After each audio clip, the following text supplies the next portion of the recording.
se recuerdan mucho de, si vieron algo de física de fluidos en primero, tal vez ahorita van a tener que recordarse, ¿verdad? Y entonces vamos a repasar algunos de estos conceptos. Si van teniendo dudas, siempre me van preguntando. Oyen, abren sus micrófonos y van preguntando.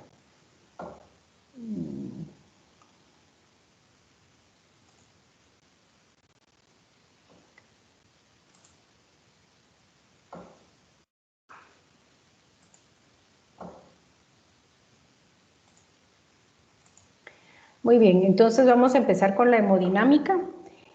Aquí lo que vamos a revisar van a ser conceptos básicos de cómo se comporta la circulación de la sangre a través de todo el sistema. Y entonces, para empezar, hay que recordar en este esquema que, en primer lugar, la circulación es unidireccional, ¿verdad? Va desde el sistema arterial, pasa por los capilares y es recogido por el sistema venoso para ir de vuelta al corazón, ¿sí?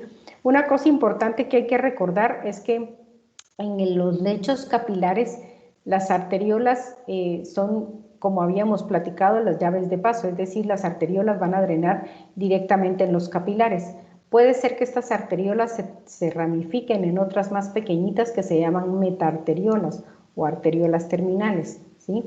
Y luego en lechos capilares que son muy extensos, que son la mayoría de los capilares en los tejidos, vamos a tener esto que ven acá, esta célula de músculo liso que ven acá es para ilustrar los que se llaman esfínteres precapilares. ¿Qué son los esfínteres precapilares? Son rollitos de músculo liso que vamos a encontrar en algunas partes de los capilares que no están muy cercanos a una arteriola o a una metaarteriola, ¿verdad? Entonces, estos esfínteres van a comportarse de la misma forma que se comporta el músculo liso de las arteriolas, ¿sí? Es decir, se va a constreñir, se va a apretar, se va a contraer el esfínter y entonces esto va a disminuir en la entrada de flujo a ciertas áreas de los capilares, o bien se va a relajar el esfínter y entonces esto va a producir mayor entrada de flujo a los capilares.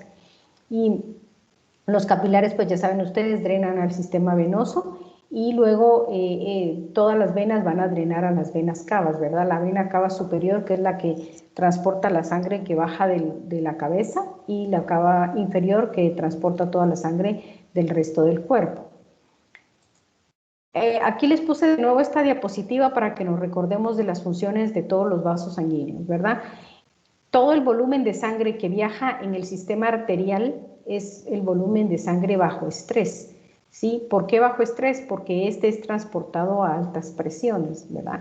Debido a las características estructurales de las arterias que tienen tejido elástico y que tienen tejido muscular, pues la sangre va pasando a alta presión.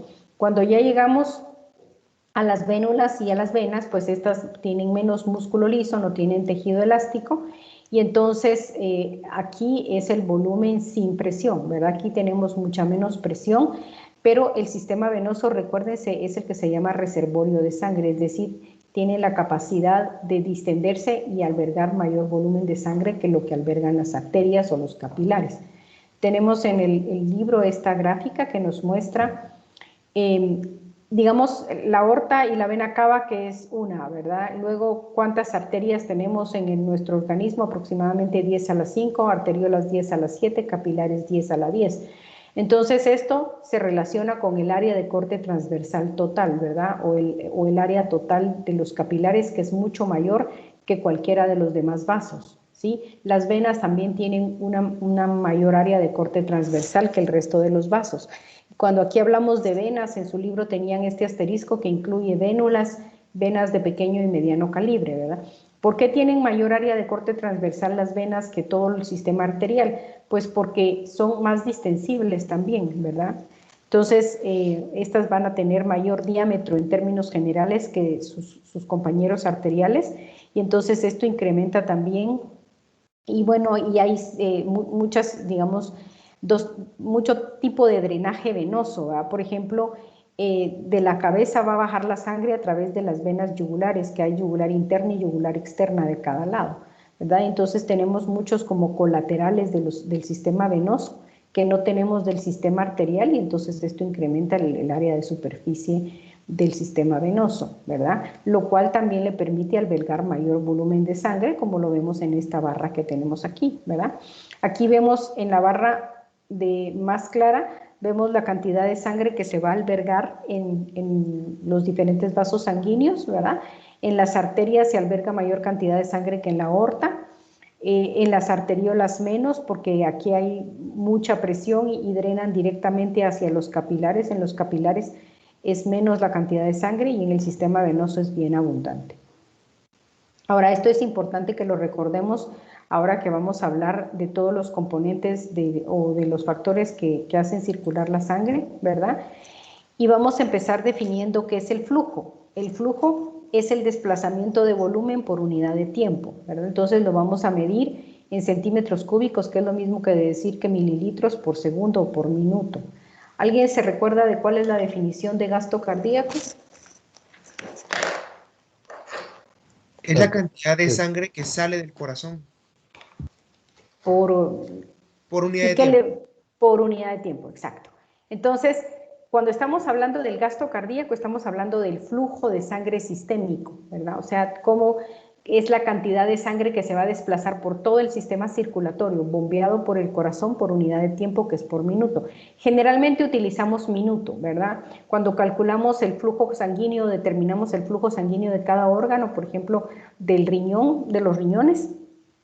El flujo renal también se mide por minuto, el flujo hepático también se mide por minuto, más que por segundo, ¿verdad? Entonces nosotros vamos a hablar de flujo y lo vamos a identificar con una letra Q, ¿verdad? Ya sea que hablemos del gasto cardíaco, que es el flujo sistémico, o del flujo que se desplaza en cada lecho vascular, ¿verdad? Ahora, este flujo va a moverse a cierta velocidad en los vasos sanguíneos. ¿Y qué va a determinar la velocidad del flujo sanguíneo en los vasos? El área de superficie, ¿verdad? O el área de corte transversal de los tubos. Entonces, en esta imagen que tienen en su libro podemos ver que en un tubo que tiene menor diámetro, el flujo de sangre se va a mover a mayor velocidad, ¿verdad? Entonces, este ejemplo que tenemos aquí, esta imagen, la podemos extrapolar a cuando un vaso está dilatado o cuando está constreñido, ¿sí? Entonces, en un vaso constreñido, la sangre que tiene que pasar por ahí va a viajar a mayor velocidad, porque igual en un vaso constreñido tienen que pasar, por ejemplo, aquí ponen 10 mililitros por segundo. Tienen que pasar estos 10 mililitros en un vaso constreñido que en un vaso dilatado. ¿Qué es lo que va a modificarse para que estos 10 mililitros pasen estos 10 mililitros en un segundo? La velocidad que tiene que viajar la sangre, ¿verdad? Entonces, en un vaso estrecho va a viajar a mayor velocidad y en un vaso dilatado va a viajar a menor velocidad. Ahora bien, ¿qué pasa cuando estamos hablando del área de corte transversal de todos los vasos en general? Entonces acá vámonos a esta imagen y aquí lo podemos ver, ¿verdad? ¿Por qué es que la sangre viaja en las grandes arterias a mayor velocidad que en los capilares? Porque aquí estamos tomando el área de corte transversal en general, ¿verdad? Tenemos muchos miles de millones de capilares. Entonces, esto hace que su área total de corte transversal sea mayor que la de la aorta. Por lo tanto, la velocidad va a ser alta en la aorta, en las arterias de mediano y pequeño calibre, ¿verdad? Conforme va disminuyendo el área, digamos, va aumentando el área de corte transversal de los vasos arteriales, entonces va disminuyendo su velocidad. La aorta es una sola, una arteria grande, pero las pequeñas arterias son mayores en número, por lo tanto aumenta su área de corte transversal, entonces baja la velocidad. Las arteriolas son todavía más, entonces aquí se cae la velocidad del flujo. Y cuando llega a los capilares el flujo es más lento porque son miles de millones, entonces el volumen de sangre se tiene que repartir en todos estos y entonces viaja a menor velocidad que lo que viaja en la aorta. Luego empezamos a ver vénulas, venas, ¿sí? Y entonces vemos que como el área de corte transversal del sistema venoso es mayor, la velocidad del flujo es menor que lo que va a ser en el sistema arterial, ¿verdad? Sí les quedó claro este concepto. A mí no mucho, doctora, disculpe. Ok. ¿Qué es lo que no le queda muy claro, por ejemplo? Dígame con más detalle para... ¿Por qué la velocidad va disminuyendo? Eso es lo que no terminé de entender. Bueno, va disminuyendo en los capilares primero porque son miles de millones de capilares, ¿verdad? La aorta es solo una, es una arteria grande, pero es solo una. En cambio, todos los capilares, que son un montón, es como que si usted agarrara, ¿por qué hablamos de que el área de corte transversal es mayor? Como que si usted pudiera agarrar todititos los capilares que tenemos en el cuerpo y los parte hacia lo largo, los abre a lo largo y los empieza a pegar todos en un tubo. Este va a ser un tubo, seguramente como esos tubos que ponen para la distribución de agua en las casas, un tubo muy grande, muy grande. Entonces, ¿qué pasa ahí? Que en ese tubo la velocidad del flujo va a disminuir y eso corresponde al área total de corte transversal de todos los capilares, ¿sí? Además, recuérdese de una cosa, conforme la sangre va entrando en las subdivisiones del árbol arterial, va disminuyendo la cantidad de sangre que va entrando en cada uno de estos vasitos. Y entonces disminuye el volumen de sangre que va entrando en cada uno de estos vasitos. Por lo tanto, la velocidad del flujo va a disminuir en todo el área de los capilares, ¿sí? Por eso es que disminuye la velocidad en los capilares. Ahora, aquí estamos tomando el área total de los capilares, pero cuando vemos en un vasito en individual, cuando hablamos de un vasito en individual, por ejemplo, una arteria, pongamos el ejemplo que esta es una arteria, si esta arteria se constriñe y su diámetro disminuye, aquí tienen que pasar 10 mililitros por segundo en esta arteria constreñida. Si la arteria se dilata, aquí también tienen que pasar 10 mililitros por segundo. La diferencia en los vasos individuales es que cuando un vaso se constriñe, para que el mismo flujo tenga que pasar por esta pequeña área, tiene que aumentar su velocidad, ¿verdad? Mientras que en un vaso dilatado, disminuye su velocidad. Entonces, este ejemplo lo podemos tomar en consideración cuando hablamos de vasoconstricción o vasodilatación, ¿sí? Por ejemplo, en la arteria renal tiene que pasar el 25% del gasto cardíaco siempre. Si la arteria renal se constriñe, lo que tiene que hacer para mantener ese flujo sanguíneo aumentado, ese flujo sanguíneo en 25%, es que tiene que pasar más rápido por aquí. Si la arteria renal se dilata, entonces ese 25% del gasto cardíaco va a pasar más despacio porque tiene mucha área por donde pasar, ¿sí? Entonces, este ejemplo lo podemos tomar en cuenta si hablamos de vasoconstricción o vasodilatación. Pero cuando hablamos del área general, del área total de todos los vasos sanguíneos, si regresamos aquí a esta gráfica, usted va a ver que el área de corte, aquí tenemos el área de corte transversal o el área total de los diferentes vasos, ¿verdad?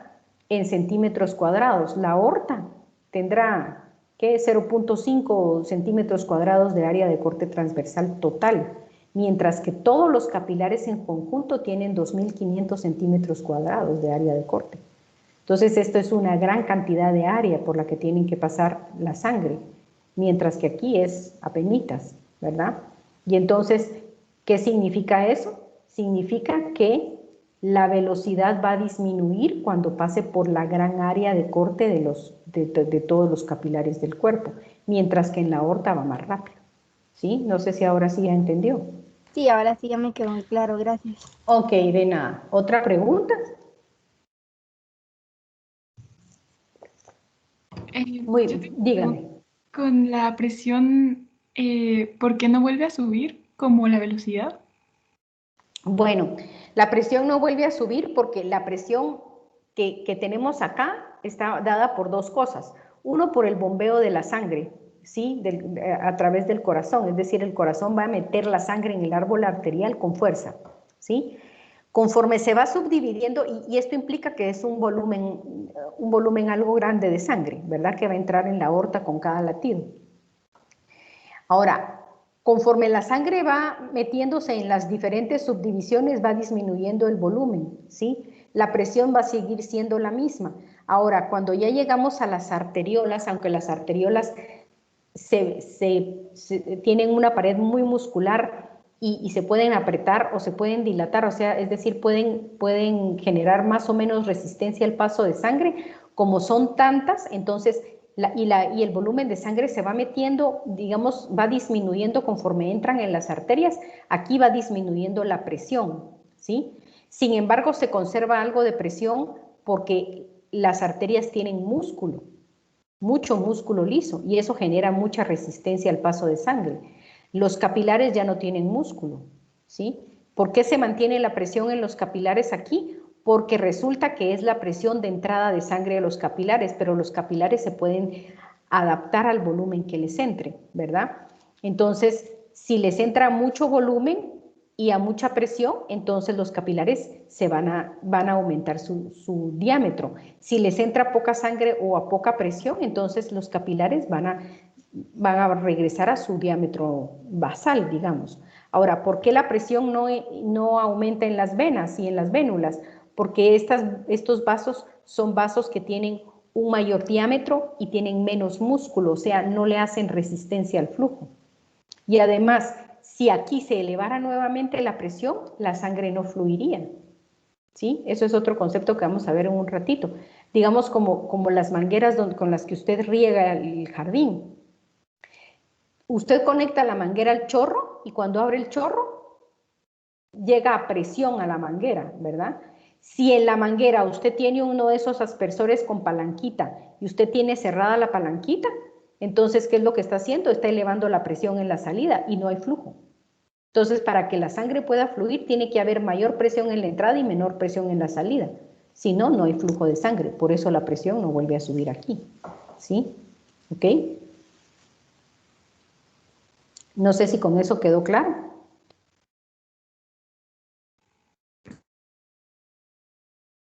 No muy claro. Sí, muchas gracias. Sí. Ok, bueno, vamos a seguir entonces. Entonces aquí tenemos lo que les estaba explicando de las presiones, ¿verdad? El flujo tiene que estar determinado por el gradiente de presión entre la entrada y la salida. Cuando nosotros hablamos en los aparatos circulatorios de la entrada y la salida, estamos hablando de el árbol arterial, que la sangre va a mucha presión empujada por el corazón, y el lado venoso, donde no hay presión, y digamos, son los tubos de salida de la sangre, ¿sí? No sale a ningún lado, va a dar otra vez al corazón, pues, pero la entrada, la presión de entrada es la presión de empuje que lleva el corazón, y en la salida tiene que haber menos presión, porque si no, como les digo, no hay flujo de sangre. Esto está determinado por esta ley que se llama ley de Ohm, ¿verdad? Cuando hablamos del flujo y de la resistencia al flujo, ¿sí? Entonces, cuando hablamos de la resistencia al flujo, estamos hablando de que las paredes del vaso están generando cierta resistencia al flujo de sangre, es decir, el flujo de sangre pasa por aquí y como que empujara hacia afuera las paredes del vaso, entonces en la pared del vaso se aprieta, ¿verdad? Hace fuerza oponiendo resistencia al flujo de sangre. Esta resistencia la podemos determinar según la ley de Ohm, en lo que dice que la resistencia es igual a la presión de entrada menos la presión de salida, o sea, presión de entrada, presión de salida, partido el flujo, ¿verdad? Entonces, ¿qué quiere decir esto? Que si nosotros, y luego si despejamos el flujo aquí, para ver cómo afecta la resistencia al flujo, entonces nos queda que el flujo es igual al cambio de presión partido la resistencia. Y entonces, ¿qué conclusión podemos sacar de aquí? Que primero, para que haya un adecuado flujo sanguíneo, tiene que haber una buena presión de entrada, o sea, el bombeo de sangre del corazón, desde el corazón, pero tiene que haber una presión menor en la salida, o sea, en el sistema venoso. Si no, no hay flujo de sangre. Y si la presión aquí aumenta, el flujo va a empezar a disminuir, ¿verdad? Ahora tomemos, esto es esto. Entonces, el flujo tiene una relación directa con el cambio de presión, con el gradiente de presión. A mayor gradiente de presión, o sea, presión más alta aquí, presión más baja aquí, mayor va a ser el flujo de sangre, va a fluir la sangre más fácilmente. Pero ¿qué tiene que ver con la resistencia? La resistencia tiene una relación inversa con el flujo. Entre más resistencia le ponga el vaso, menos flujo va a haber, ¿verdad? ¿Y cuál es el principal determinante de la resistencia al flujo? El calibre del vaso. Entonces lo vemos en esta imagen. A mayor diámetro del vaso, menor resistencia. A menor diámetro del paso, mayor resistencia, ¿sí? Entonces, aunque haya un buen gradiente de presión acá, si la resistencia es elevada, el flujo va a disminuir, ¿sí? ¿Qué creen ustedes? Que si aquí, este vaso aquí se estrecha en la salida, ¿va a salir más volumen de sangre o va a salir menos volumen de sangre? Menos. Exactamente, o sea, disminuye el flujo, ¿verdad? Entonces, ¿cómo se regula en los vasos sanguíneos el flujo? A través de vasodilatación o vasoconstricción. Claro, hay otros factores, ¿verdad? Hay otros factores que intervienen en el flujo sanguíneo, no solo la resistencia, sino que, por ejemplo, la viscosidad y la longitud del tubo, ¿verdad? Y eso está indicado por esta ley de Poiseuille, que dice que el flujo es igual al gradiente de presión multiplicado por el radio del vaso a la cuarta potencia, ¿sí? Dividido entre la viscosidad y la longitud, ¿verdad? Esto de la viscosidad se llama el número de Reynolds, que explican en su libro, ¿verdad? Y si despejamos aquí la resistencia, o si queremos obtener la resistencia acá, entonces vamos a ver que la resistencia es igual a la viscosidad por la longitud partido el radio elevado a la cuarta potencia. Entonces, aquí están todos los factores que determinan el flujo. Primero, el gradiente de presión, ¿sí? Luego, la viscosidad del líquido. Luego, la longitud del tubo y el radio elevado a la cuarta potencia. Entonces, ¿qué nos dice esto? Que si tenemos mayor gradiente y mayor diámetro del vaso, vamos a tener mayor flujo. Y si tenemos, el flujo va a ser inversamente proporcional a la viscosidad del fluido y a la longitud del tubo. Es decir, un tubo muy largo va a generar más resistencia al flujo y un líquido muy viscoso. Ahora, la sangre es un fluido viscoso. Recuérdense que es agua con proteínas, electrolitos, lípidos, ¿sí? Y otros elementos, más células. Entonces tiene una viscosidad relativamente alta, ¿verdad? Entonces, la sangre, al ser un líquido viscoso, va a generar más resistencia al flujo que si fuera solo agua. Y digamos, entre más número de células rojas tengamos, ¿verdad? En una enfermedad que se llama, o en una condición, no enfermedad, en una condición que se llama policitemia, ¿verdad? Que es un número elevado de eritrocitos. Esto va a generar una mayor resistencia al flujo sanguíneo. Mientras que los pacientes que tienen anemia, como tienen menos número de eritrocitos, entonces el flujo va a ser un poco mayor, ¿verdad? Porque la viscosidad de la sangre disminuye, ¿sí? ¿Alguna duda aquí?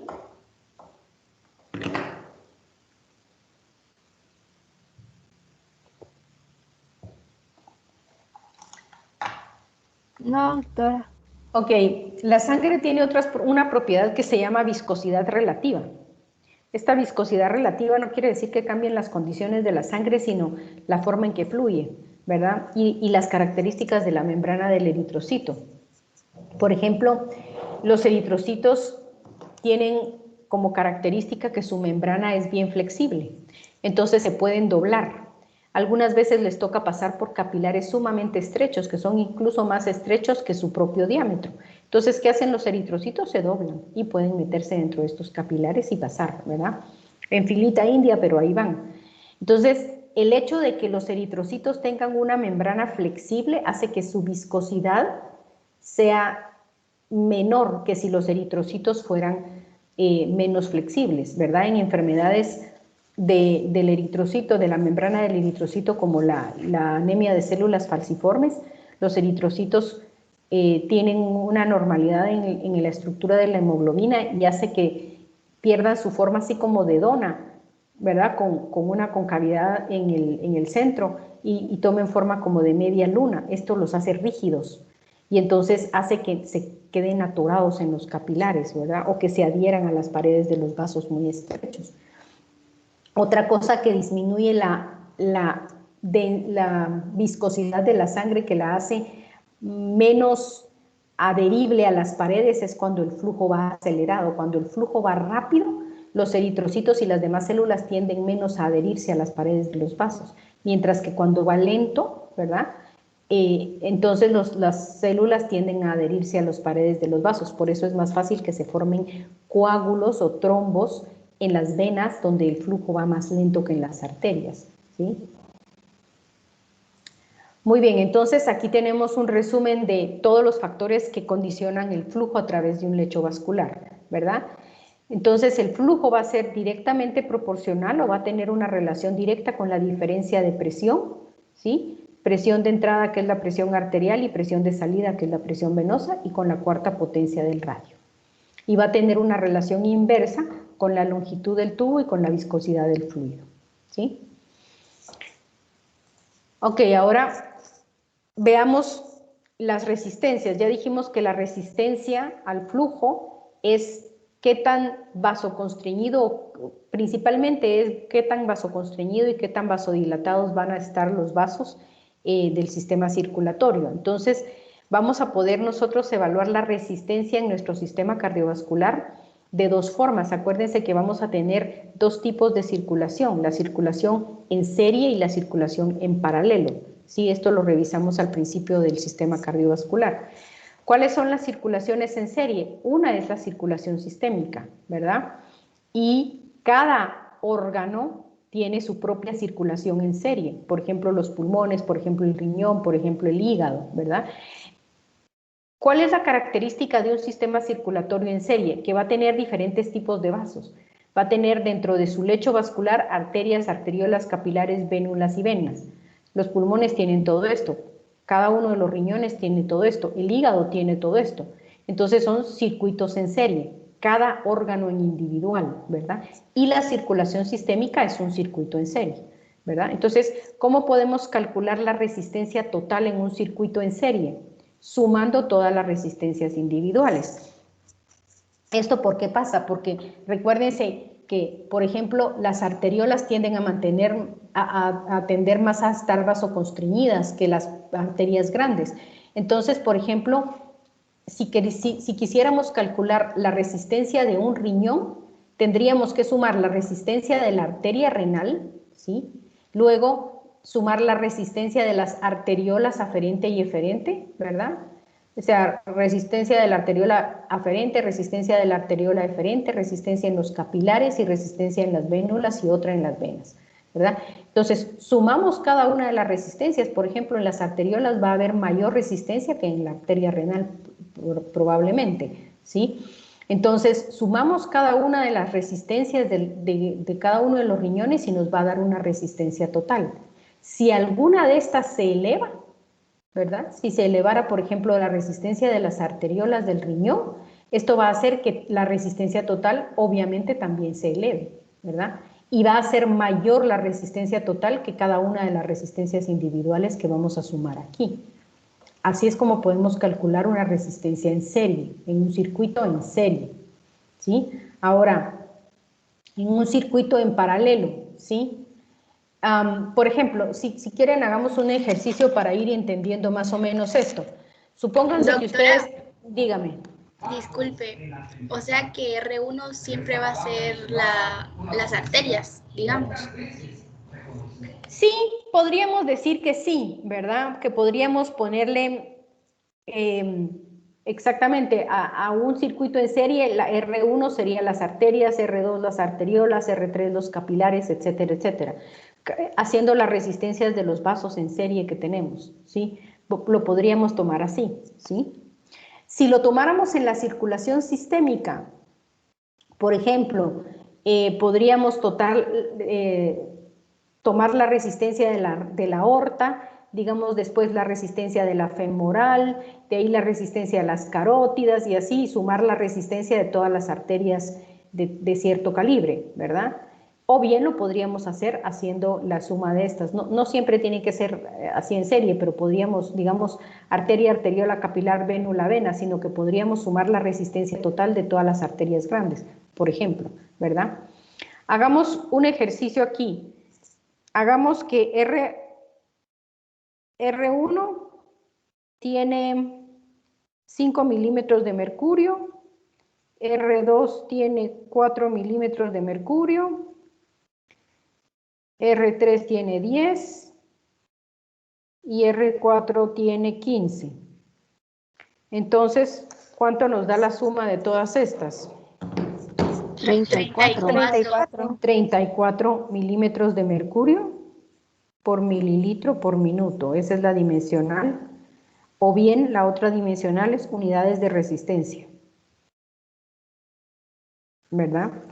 Entonces, si se dan cuenta, la resistencia total siempre va a ser mayor que las resistencias individuales porque estamos sumando cada una de estas resistencias. ¿Sí? ¿Ok?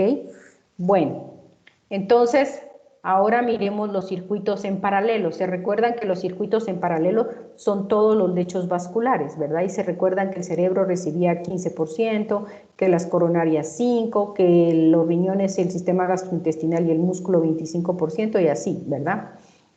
Y aquí 5%. Entonces, aquí tenemos nuestro circuito paralelo, ¿verdad? Que son la mayoría de los lechos vasculares que tenemos en nuestro organismo, ¿verdad? Los circuitos en paralelo tienen todas estas características. Aquí dice la presión de entrada y la presión de salida es igual en cada uno de los vasos en paralelo. ¿Esto qué significa? Que la aorta, ¿verdad? Cuando se empieza a subdividir para las carótidas, para la coronaria, para la arteria renal, para las mesentéricas y para las que van hacia los músculos y hacia la piel, va a meter con una misma presión sangre en cada uno de estos lechos, es decir, supongamos que los mete a 100 milímetros de mercurio de presión media, 100 milímetros de mercurio en la carótida, 100 en la coronaria, 100 en la renal, 100 en las mesentéricas, 100 en la de los músculos y de la piel. O sea, la presión de entrada tiene que ser la misma y la presión de salida va a ser la misma. Supongamos que 10 milímetros de mercurio en las venas yugulares o en una de las venas yugulares, en el seno coronario van a ser 5, tienen que ser 10 igual, 10 en la vena renal y 10 en cada una de estas, ¿verdad? Entonces, las presiones de entrada y de salida van a ser iguales, ¿sí? En cada uno de los lechos vasculares, es decir, la sangre va a entrar con la misma presión y va a salir con la misma presión para juntarse en la cava, ¿ya? Ok, ahora, si nosotros hacemos una suma de las resistencias individuales de cada uno de estos lechos vasculares, la resistencia total va a ser menor, ¿verdad? Porque es un circuito en paralelo. ¿Y eso qué significa? Significa que algunos de estos lechos van a estar apretados y otros van a estar dilatados. Y entonces, por ejemplo, y para poderlo calcular tenemos esta misma fórmula. Y en su libro nos dan un ejemplo, ¿verdad? Nos dan el ejemplo de que supongamos que tenemos vamos a calcular 4 resistencias y cada una de las 4 resistencias tiene 10 milímetros de mercurio, ¿verdad? Entonces, al aplicar esta misma fórmula, tenemos que hacerlo haciendo lo siguiente: 1 sobre 10 más 1 sobre 10 más 1 sobre 10 más 1 sobre 10, ¿verdad? Entonces, ustedes tienen que 1 sobre 10, ¿cuánto les da? 0.1. 0.1. Sí, 0.1. Por 4, porque son 4 resistencias. 0.4. 0.4, ¿verdad? Entonces la resistencia total es 1 sobre 0.4. ¿Cuánto nos da? 2.5. 2.5 milímetros de mercurio por mililitro por minuto. Entonces, ahí se dan cuenta que todas las resistencias individuales eran de a 10 milímetros de mercurio, pero al hacer la suma de las resistencias individuales, la resistencia total es menor, ¿verdad? ¿Por qué? ¿Esto por qué pasa? Porque obviamente, si todos tenemos 10 milímetros de mercurio, ¿qué es lo que está diciendo aquí? Que dentro del lecho vascular hay 10 milímetros de mercurio, ¿sí? Pero hay 10 milímetros de mercurio aquí, hay 10 milímetros, toda la presión, toda la resistencia se está dividiendo en cada uno de estos, o sea, la presión de entrada es 10 milímetros de mercurio. Toda la resistencia de 10 milímetros de mercurio se está dividiendo en cada una de estas lechos vasculares y al final, como que cada uno de estos lechos vasculares disminuyera la presión acá, ¿verdad? Obviamente que no vamos a tener ese valor, ese estándar, pero es solo para ilustrar. Pero si nosotros dijéramos, por ejemplo, que el cerebro va a tener una presión de 5 milímetros, una resistencia de 5 milímetros.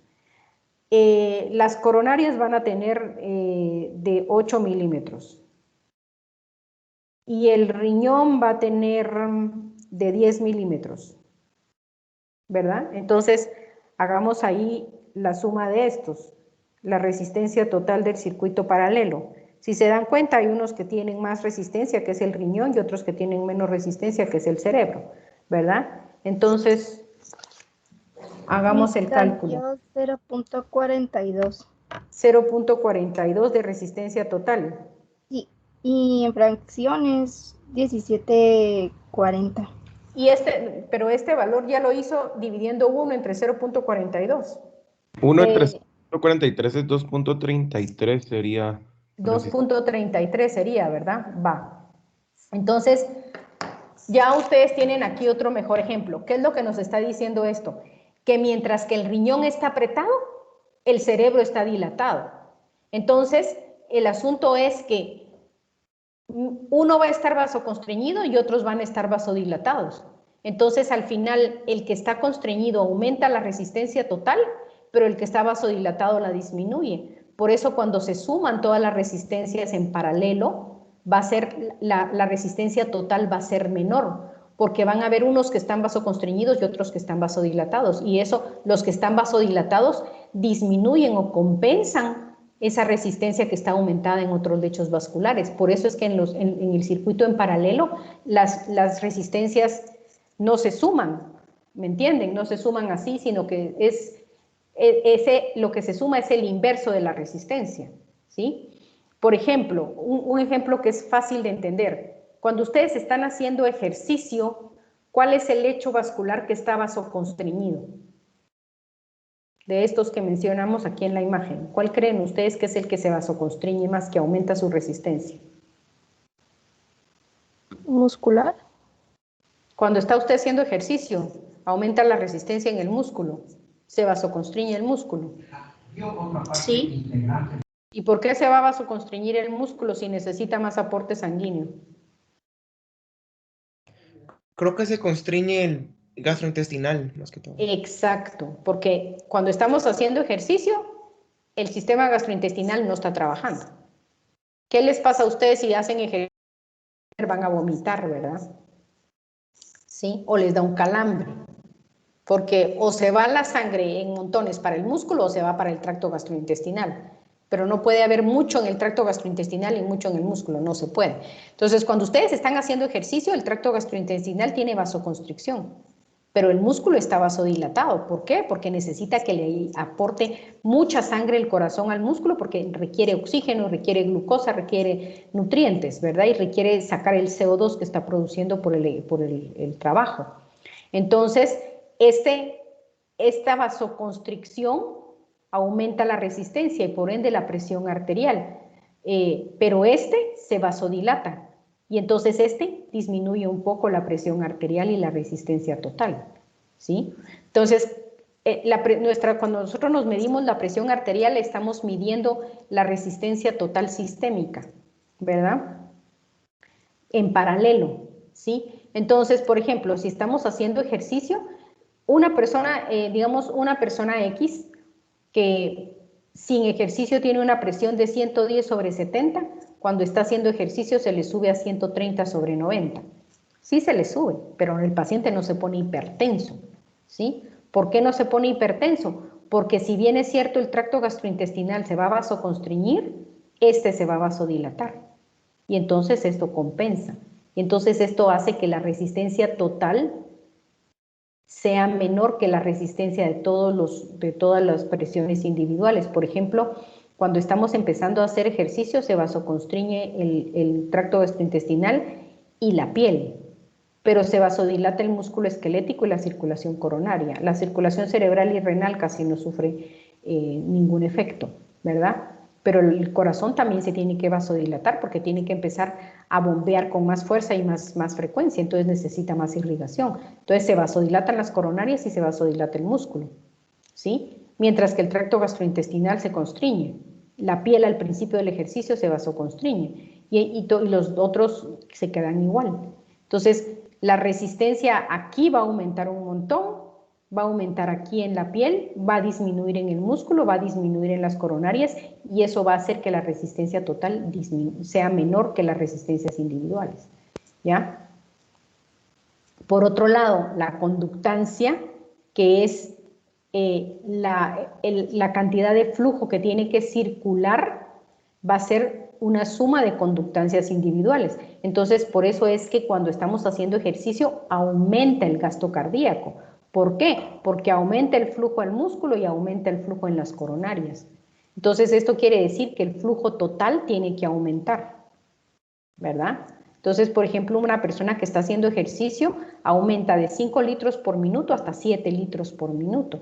Es decir, la cantidad de sangre que el corazón va a bombear por minuto tiene que aumentar. Eso es que aumente el flujo, ¿verdad? O aumente la conductancia total.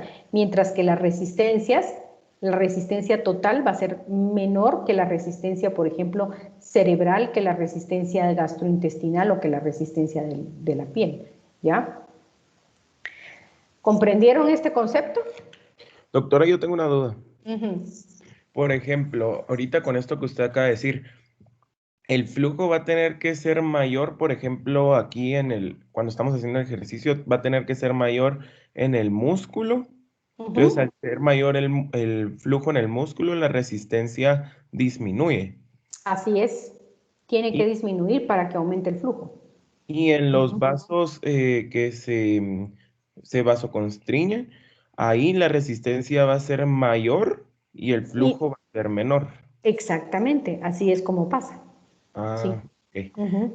Gracias, Doctora. doctor. Dígame. Entonces es como, por ejemplo, nosotros podemos ver que hay algo malo ahí cuando ya la resistencia es mayor.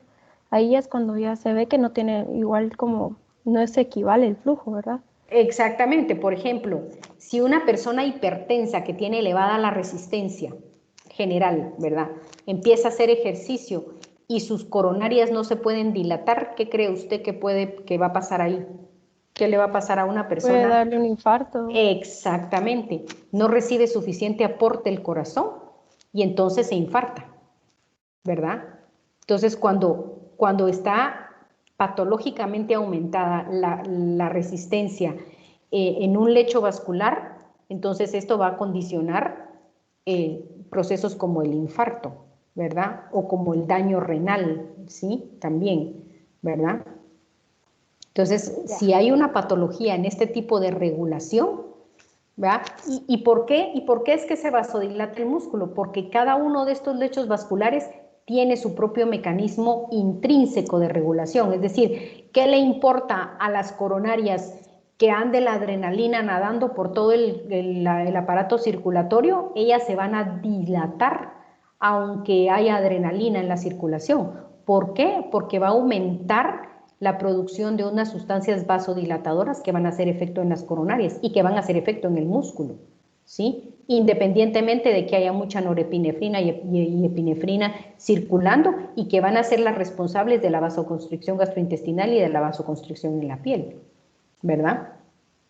Pero el músculo y el corazón necesitan mucho flujo y entonces se pasan por alto las catecolaminas y aquí es lo que se va a liberar, va a ser, por ejemplo, adenosina, ¿verdad? Que es un vasodilatador, u óxido nítrico, que es otro vasodilatador. En el músculo la adrenalina se va a unir a receptores beta en lugar de unirse a receptores alfa. Y entonces eso es lo que va a producir la vasodilatación en el músculo, ¿sí? Entonces tiene sus propios mecanismos de regulación que hacen que se den todos estos procesos de compensación cuando cambiamos de actividad. Al revés, cuando estamos haciendo la digestión de los alimentos, el músculo se vasoconstriñe porque no estamos haciendo nada. Generalmente, si estamos digiriendo la comida, después de la comida, ¿qué hacemos? Nos sentamos a platicar o nos sentamos a ver tele o nos sentamos a leer, ¿verdad? Algunos hasta se acuestan y hacen la siesta. Entonces, ¿qué está haciendo el músculo? Nada. ¿Qué pasa aquí? Se vasoconstriñe el músculo, se vasoconstriñe la piel, el tracto gastrointestinal se vasodilata y empieza a captar mayor cantidad de flujo sanguíneo, ¿sí? ¿Por qué? Porque necesita flujo sanguíneo para digerir y absorber los alimentos, para moverse, para empujar todo el bolo, ¿verdad? Entonces, ¿y a qué se debe este aumento del flujo aquí? A sus propios mecanismos intrínsecos de regulación del flujo, ¿sí? ¿Alguna duda? Doctora, Sí. Entonces es que quedé un poco confundida. La coronaria, entonces, independientemente de lo que, digamos que en el ejercicio, en el ejemplo que usted ponía, entonces esa Ujú, también casi siempre va a estar eh, dilatada o vasodilatada, porque ese es como proviene del corazón, exacto. pues va a tener que darle a las siguientes ramas para que puedan funcionar. Entonces, la coronaria, junto con, digamos que la cerebral o con la que está actuando, siempre va a estar como alerta. Digamos que sí, y tal vez no es tanto en las coronarias donde se va a producir esto, es en la arteria coronaria, sino que esto se va a producir, esta regulación se va a producir a nivel de la microcirculación, en las arteriolas, ¿sí? Que van a meter sangre en los capilares. Entonces, ciertamente la coronaria también se va a dilatar, pero los que más se van a dilatar van a ser todas las arteriolas de la circulación cardíaca, de la circulación coronaria, ¿verdad? Coronaria le llamamos porque es toda la circulación del corazón, ¿verdad? Pero más que las arterias grandes, claro, las arterias grandes también se van a dilatar, pero el efecto de esta regulación es más en las arteriolas. Acuérdense que las arteriolas son las que le dan paso al lecho capilar. Entonces aquí es donde se regula el flujo con más intensidad, ¿verdad? Entonces las arteriolas de la circulación coronaria son las que se van a dilatar para permitir que entre gran flujo de sangre en los capilares del miocardio. Y lo mismo en el músculo, las arterias grandes de los músculos se van a dilatar, pero las que más se van a dilatar van a ser las arteriolas, independientemente de lo que pase a nivel general. ¿Por qué? Porque el endotelio de estos vasos sanguíneos va a producir sustancias que van a actuar directamente sobre el músculo liso de las arteriolas, ¿verdad? En una comunicación paracrina, más o menos, ¿sí? Entonces esto va a vasodilatar los vasos independientemente de que hay un montón de norepinefrina y epinefrina circulando por el cuerpo, ¿sí? Así es como funciona. Gracias, doctora. De nada. ¿Otra pregunta? Muy bien, sigamos entonces. Bueno, ahora lo que nos toca revisar es qué tipos de flujo sanguíneo vamos a tener en nuestros vasos. Hay dos tipos de flujo, que son el flujo laminar y el flujo turbulento, ¿sí? ¿Cuáles son las características del flujo laminar? El flujo laminar es un flujo ordenado. Obviamente, este se va a producir en donde la velocidad del flujo sanguíneo no sea tan alta. Por ejemplo, arteriolas, o sea, lo que llamamos la microcirculación, ¿verdad? Arteriolas, capilares y vénulas. Entonces, ¿cuál es la característica? Que tienen un flujo ordenado en forma de capas concéntricas en el vaso, ¿verdad? Donde la capa que está más pegado a las paredes del vaso se desplaza a poca velocidad, casi cero, ¿verdad? Mientras que la capa de sangre que va en el centro del vaso se desplaza a mayor velocidad. Entonces tienen este perfil que se llama perfil parabólico, forma de flechita, ¿verdad? En el centro va a mayor velocidad y pegado a las paredes a la menor velocidad, ¿sí? Como les digo, este se va a producir en vasos sanguíneos en donde ya no hay pulsatilidad, ¿verdad? O es menor la pulsatilidad, por ejemplo, arteriolas y en los capilares. Ahora, el flujo turbulento, recuérdense que aquí va más despacio el flujo, ¿verdad?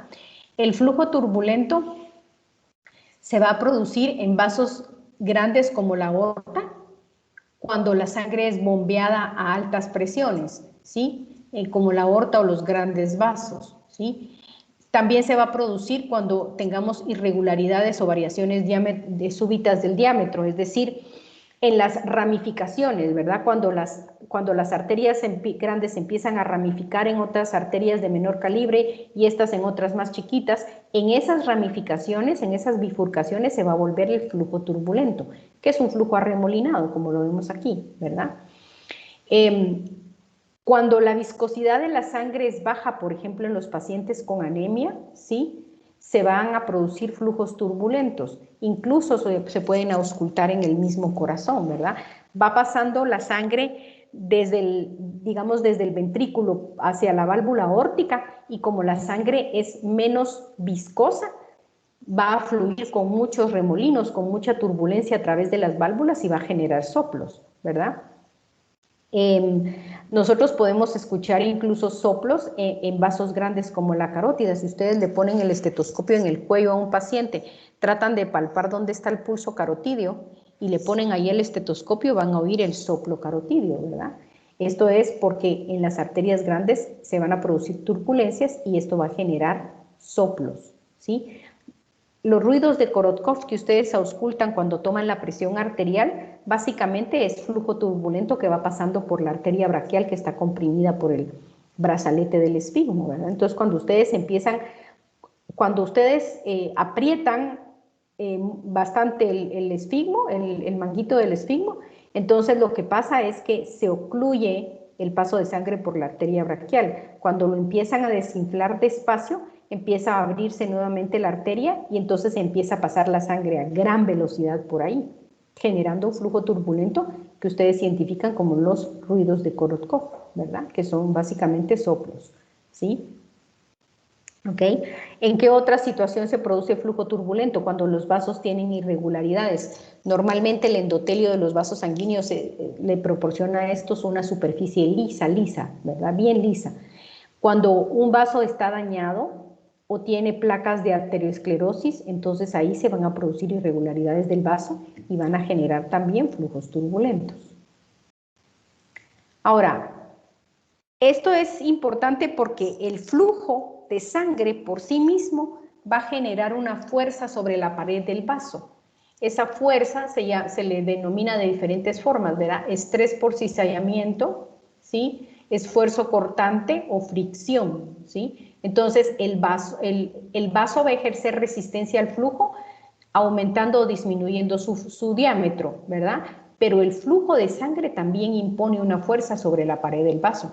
Eso sería una presión dinámica, se llama también, ¿verdad? Entonces, conforme la sangre va pasando por el vaso, va haciendo un efecto cortante, como lo vemos aquí, ¿verdad? Sobre la pared del vaso, va generando fricción sobre la pared del vaso. Entonces, la presión sanguínea va a tener dos componentes. La presión estática, que es la presión ejercida por el vaso, y la presión dinámica, que es la presión ejercida por la sangre sobre las paredes del vaso, ¿verdad? Entonces, si lo vemos aquí con esto del perfil parabólico, ¿sí? En los vasos de menor calibre, aquí vemos que el desplazamiento de la sangre en la capa adyacente a la pared del vaso es la que va a generar la mayor cantidad de fricción, ¿verdad? Y por eso su velocidad tiende a ser la menor o tiende a ser cero. Cero no, ¿verdad? Pero sí es la menor velocidad. Entonces, porque esta cápita de sangre es la que va ejerciendo presión sobre la pared del vaso, mientras que la que va en el centro, esa no ejerce ningún tipo de presión sobre el vaso, ¿sí? Ahora también se puede entender por qué el volumen de sangre, por qué un mayor volumen de sangre nos va a elevar la presión arterial, ¿sí? Porque la presión arterial o la presión sanguínea es el producto de la fuerza de resistencia que opone el vaso y la fuerza de fricción que ejerce la sangre. Entonces, si nosotros aumentamos el volumen que va pasando por un vaso, ¿sí? Entonces también se va a elevar la presión, porque va a aumentar la presión dinámica del flujo de la sangre. Entonces, por ejemplo, si ustedes tienen su paciente que tiene una presión de 110/70 al ingreso, le ponen una solución intravenosa y le dejan ir 1 litro de solución en poco tiempo, el paciente cuando le vuelven a tomar la presión seguramente va a tener 120/80. ¿Por qué razón le subió la presión al paciente? Porque ustedes le metieron más volumen y ese volumen va a ejercer presión sobre los vasos sanguíneos y esto nos va a elevar la presión arterial, ¿verdad? ¿Entienden esto?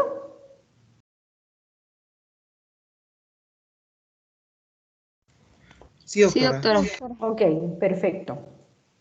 Bueno, entonces revisemos otro concepto que es la capacitancia de los vasos. La capacitancia, y está aquí descrita por esta fórmula, ¿verdad? Es igual al volumen partido la presión, ¿sí? Es qué tanto volumen puede meterse dentro de un vaso a determinada presión. Y si se fijan en la fórmula, la capacitancia es inversamente proporcional a la presión. Entonces, ¿qué quiere decir esto? Que en las venas que tienen la mayor capacitancia, ¿sí? Porque tienen menos tejido muscular y elástico, va a haber mayor capacitancia, ¿sí? En las arterias que tienen más tejido elástico y más músculo liso y que hay mayor presión, va a haber menor capacitancia. Y por ejemplo, aquí, y aquí lo podemos ver, ¿verdad? Volumen, presión. Entonces aquí podemos tener mucho volumen sin generar mucha presión, ¿sí? ¿Por qué? Porque los vasos son más flojitos. Mientras que aquí, a mayor volumen que le metamos, va a elevarse mayor la presión de las arterias, es decir, van a ejercer mayor resistencia al flujo. ¿Y qué pasa con las arterias de las personas de la tercera edad, ¿verdad? Conforme uno envejece, va perdiendo también ese tejido elástico de las arterias.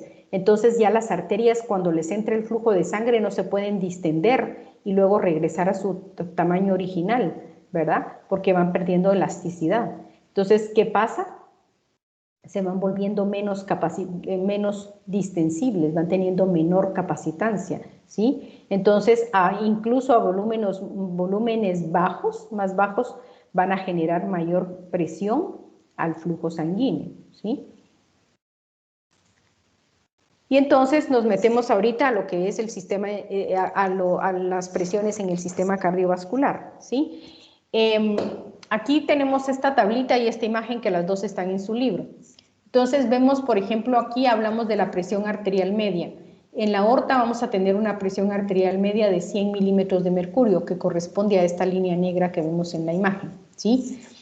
Y vemos también la presión pulsátil que tiene el sistema arterial, ¿verdad? Que es la presión sistólica, que es cuando el corazón empuja la sangre, y la presión diastólica, que se da cuando el corazón está en relajación, ¿sí? La presión sistólica es de 120, acá, ¿verdad? Lo ponen como un valor estándar de 120, y la presión diastólica es de 80, ¿sí? Entonces, ¿qué es lo que quiere decir esto? Que en nuestro sistema arterial vamos a tener pulsatilidad, que va a corresponder a la fase de contracción cardíaca y relajación cardíaca, contracción cardíaca y relajación cardíaca, ¿sí?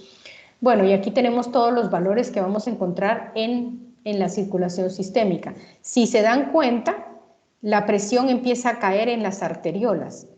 En los capilares aquí sigue habiendo presión, ya dijimos, ¿verdad? Porque es la sangre que entra a presión desde los arteriolas hacia los capilares. Pero en el sistema venoso la presión cae, ¿verdad? Y esto está determinado, ya dijimos, por la estructura de las venas del sistema venoso, ¿sí? Ahora, si se fijan en el sistema pulmonar, las presiones son menores que en las presiones sistémicas. Ahora, ¿por qué se va a dar esto? Esto se va a dar porque a nuestros pulmones tienen que entrar 5 litros por minuto, igual que el resto del cuerpo, pero los pulmones obviamente son un contenedor más chico. Entonces, para que puedan caber esos 5 litros por minuto, la estructura de los vasos pulmonares tiene que tener mayor capacitancia. Por lo tanto, tienen menos tejido muscular que las arterias sistémicas, ¿sí? Entonces las presiones van a ser mucho menores. La presión sistólica en la arteria pulmonar es de 25 milímetros y la diastólica de 8, ¿sí? Esto implica también que las cámaras derechas van a trabajar menos, es decir, el ventrículo derecho va a ser más delgado que el ventrículo izquierdo porque tiene que generar menos presión para abrir la válvula pulmonar que lo que tiene que ejercer el ventrículo izquierdo para abrir la válvula aórtica, ¿sí? Y entonces todas las presiones van a ser mucho menores, si se pueden fijar acá, ¿verdad? Ahora, aquí hay dos cosas que sí tenemos que aprender qué son y aprenderlas a calcular, ¿verdad? Uno es la presión diferencial o presión del pulso. Si quieren aquí para no confundirse pueden poner PP, ¿verdad? P mayúscula, P minúscula, que es presión del pulso, ¿sí? La presión del pulso, que es lo que tenemos graficado aquí, lo podemos calcular restándole a la presión sistólica la presión diastólica. Entonces, si tenemos un paciente que tiene 110/70 de presión arterial, ¿sí? Entonces, ¿cuál sería la presión del pulso? 40. Exacto, 40 milímetros de mercurio. Esa es la presión del pulso. Es decir, es la presión que nosotros podemos palpar, la presión que hace que nosotros podamos palpar los pulsos cuando los estamos buscando, ¿verdad? Entonces, Eso es básicamente la presión diferencial. Ahora, la presión arterial media es la presión promedio en el sistema arterial en un momento determinado. ¿Cómo la podemos calcular? Calculando, sumándole a la presión diastólica la presión del pulso partido 3, ¿sí? Entonces, el paciente anterior que tiene 110/70 de presión del pulso, la presión arterial media, ¿cuál será?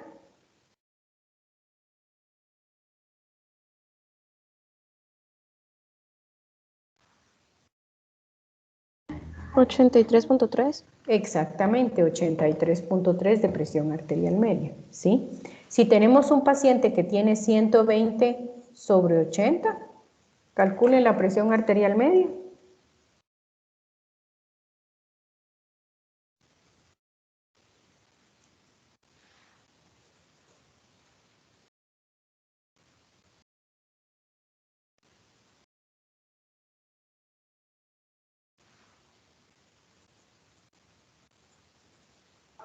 ¿93.3? 93.3.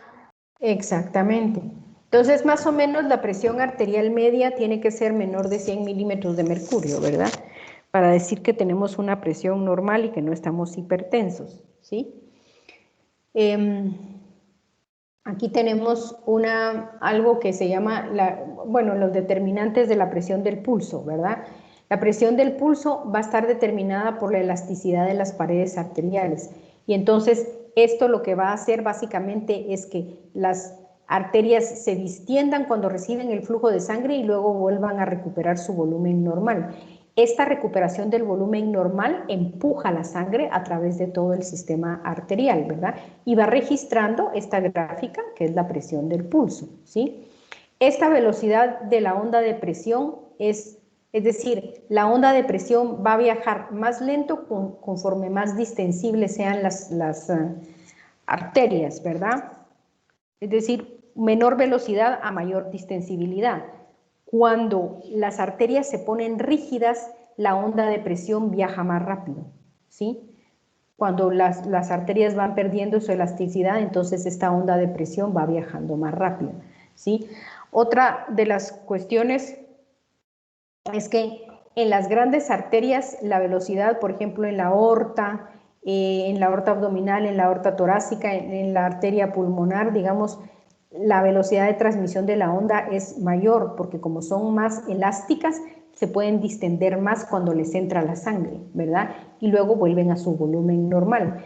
Conforme los vasos se van haciendo más pequeños, se van volviendo menos distensibles y entonces la onda de presión empieza a viajar más rápido.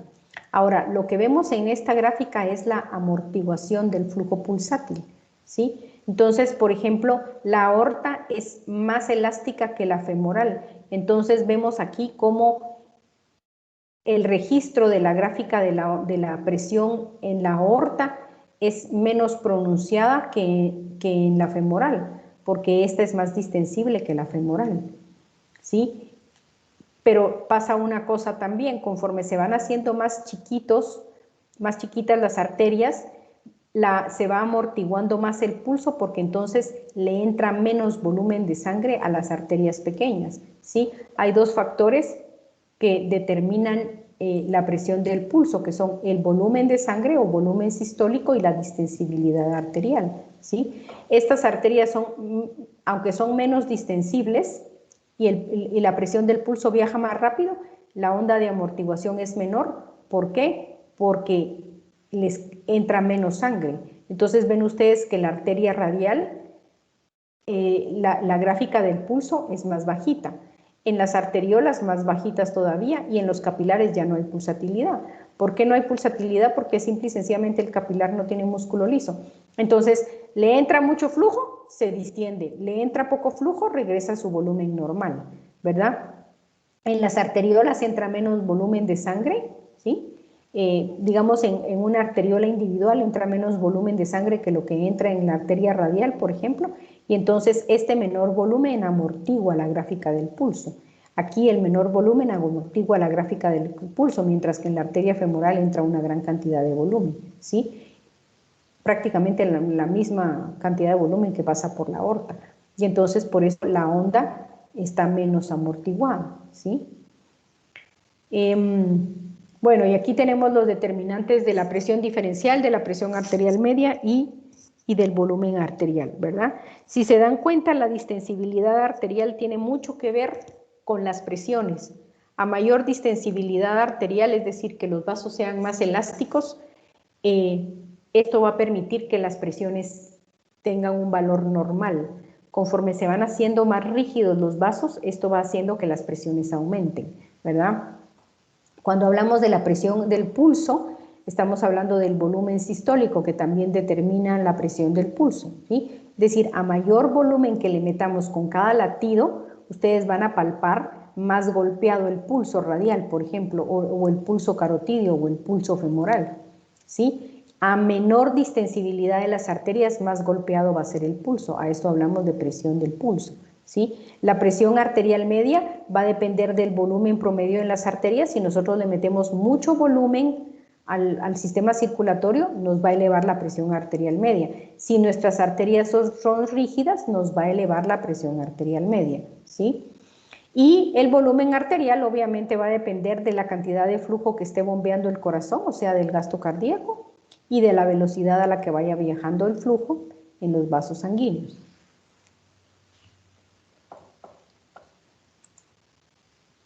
Aquí tenemos algunas descripciones de qué procesos pueden afectar estas tres presiones de las que hemos estado hablando, ¿verdad? Entonces, esta gráfica la ponen en su libro, aquí solo ponen como gráfica la arteriosclerosis y la estenosis aórtica, ¿sí? Pero revisemos qué es lo que pasa. Cuando tenemos arteriosclerosis estamos hablando de estos pacientes que tienen placas, que tienen colesterol, calcio y a veces hasta coágulos, y que disminuyen la luz del tubo, ¿verdad? La luz del vaso sanguíneo.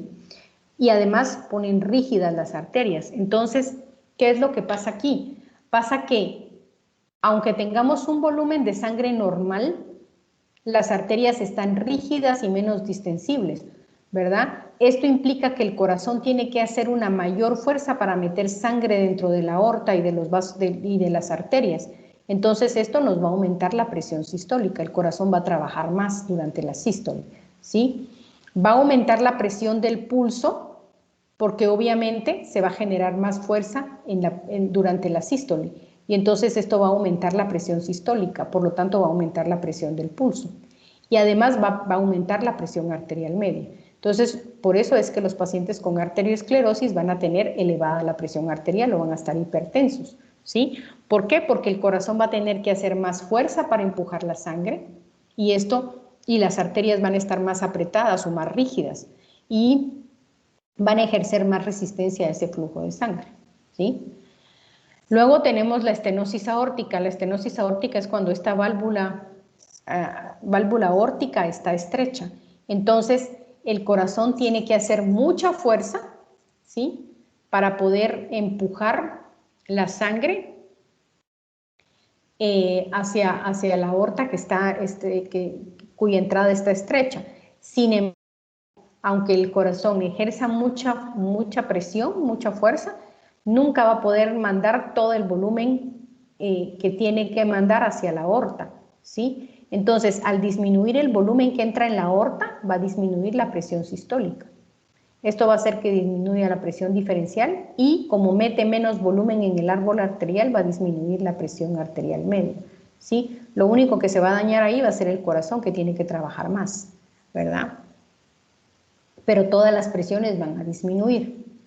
Cuando tenemos una válvula insuficiente, es decir, una válvula que no cierra bien, como una insuficiencia aórtica, ¿sí? Lo que va a pasar es que el corazón mete sangre en la aorta, la válvula no cierra bien y regurgita sangre de vuelta al ventrículo, ¿sí? Entonces, ¿qué pasa? El ventrículo se vuelve a quedar como medio lleno por esa sangre que regresa de vuelta hacia el corazón y cuando se vuelve a llenar va a empujar un volumen mayor de sangre hacia la aorta. Entonces, ¿esto qué va a hacer? Aumentar la presión sistólica, porque va a estar empujando mayor volumen y también va a aumentar la presión del pulso, porque está empujando mayor volumen con cada latido. El volumen que le llega de los pulmones más el volumen que se regresó de la aorta. Pero como disminuye el volumen que entra en el árbol arterial, porque este volumen, parte de este volumen se regresa de vuelta al ventrículo, ¿sí? Entonces disminuye la presión arterial media, ¿ya? Entonces aquí hay que recordarse de qué es lo que pasa con estos procesos patológicos. Muy bien, y entonces ya solo nos queda ver presiones venosas y pulmonares. ¿Hay alguna duda con respecto a lo que acabamos de platicar aquí de estos procesos? Sí, doctora, disculpe, a mí no me quedó muy claro la regurgitación aórtica. ¿Por qué suceden esos fenómenos? No sé.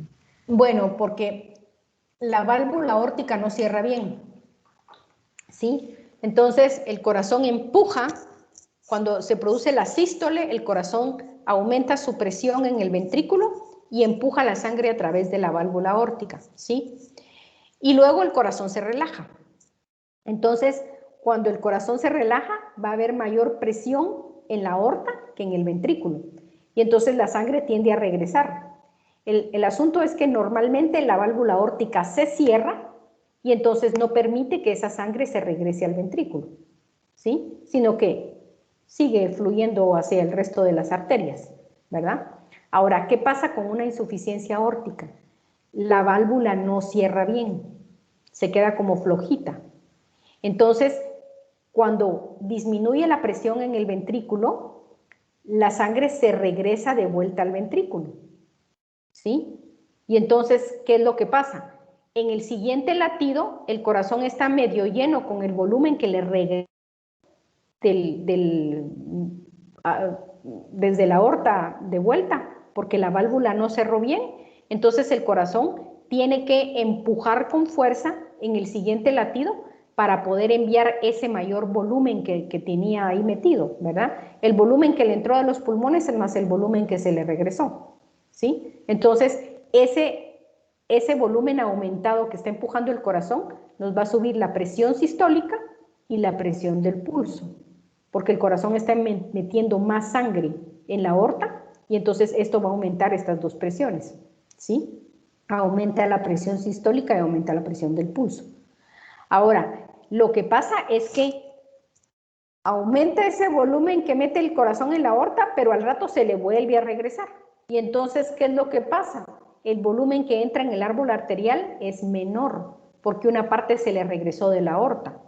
Entonces, esto es lo que va a hacer es bajar la presión arterial media, ¿sí? ¿Ya entendió o todavía no muy? No, ya entendí, doctora. Muchas gracias. Ok, Sí. de nada. ¿Otra pregunta?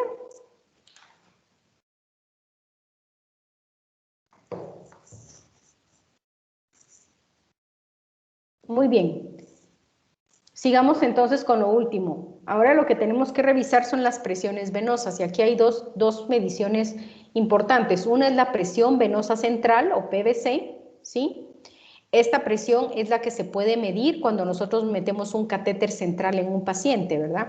Los catéteres centrales los podemos poner en la cefálica, que es una vena que está en el brazo, que ya va llegando hacia el tórax, ¿verdad?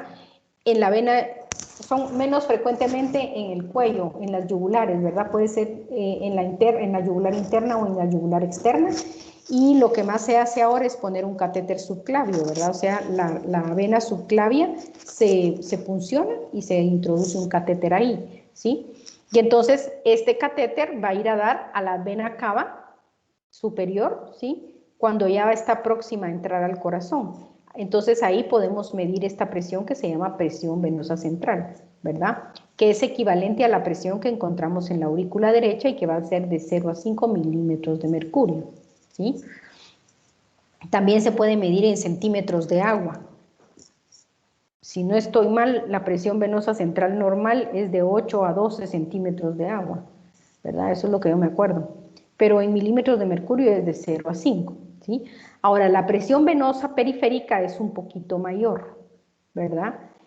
Si la medimos en un paciente en decúbito, va a ser de 4 a 6 milímetros de mercurio más alta que la presión venosa central, ¿sí? Ahora, si tenemos a un paciente en bipedestación, la presión venosa central en las piernas, por ejemplo, o si tenemos los brazos hacia abajo, si medimos la presión venosa en alguna de De las manos, ¿verdad? Tal vez en las manos no llega a 90, pero en las piernas sí puede llegar a medir 90 milímetros de mercurio. ¿Y esto por qué? Porque acuérdense que tenemos una fuerza de gravedad que está jalando la columna de sangre hacia abajo. ¿Por qué se mueve la sangre hacia arriba? Porque la va empujando la pulsatilidad del corazón, ¿verdad? El corazón sigue bombeando intermitentemente y toda esa sangre va subiendo. Y acuérdense que el sistema venoso tiene válvulas, ¿sí? Estas válvulas, sobre todo en las piernas, no permiten el flujo retrógrado de sangre. Entonces, conforme la sangre va siendo empujada por el bombeo del corazón, va subiendo. Las válvulas venosas se cierran y permiten que la sangre vaya ascendiendo hacia arriba, ¿sí? En pacientes que tienen insuficiencia venosa, el problema es que esas válvulas se dañan y entonces hacen que la sangre se regrese hacia abajo y entonces esto va dilatando las venas y entonces esa es la causa de las venas varicosas, ¿sí? ¿Alguna duda respecto a esto?